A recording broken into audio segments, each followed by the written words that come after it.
Welcome the R channel. Today we how to activate R with BigQuery using Google BigQueryR, full guide step by step clearly. To begin, ensure you have R installed on your system. Next, open R or RSTUDIO on your computer. Install the BigQueryR package by running the following command: install.packages, BigQuery. Once the package is installed, load it into your R session using library, BigQuery. You need to set up a Google Cloud Platform project if you haven't done so. Visit the Google Cloud Console and create a new project. Enable the BigQuery API for your project. Next, create a service account in the Google Cloud Console. Download the JSON key file for the service account you created. In your R script or R console, set your Google Cloud authentication using the JSON key.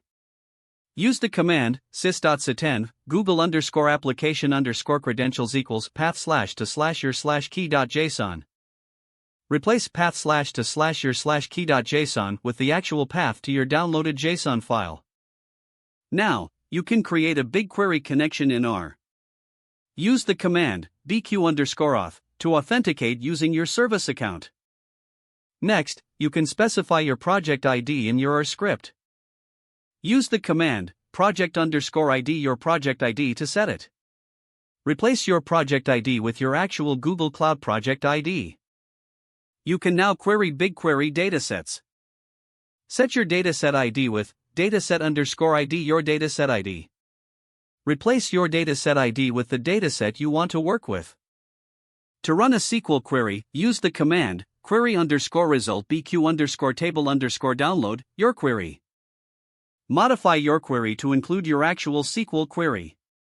After running the query, you can check the results using print query_result. This will display your query results in the R console. To summarize, you've successfully activated R with BigQuery using Google BigQueryR. You can now perform various data analysis tasks using R and BigQuery seamlessly. If the page does not load, refresh the browser or try again in a private or incognito window. Make sure you are using the correct email address, then retype it carefully to avoid small typos. Don't forget to like this video and subscribe to our channel for more step-by-step tech guides.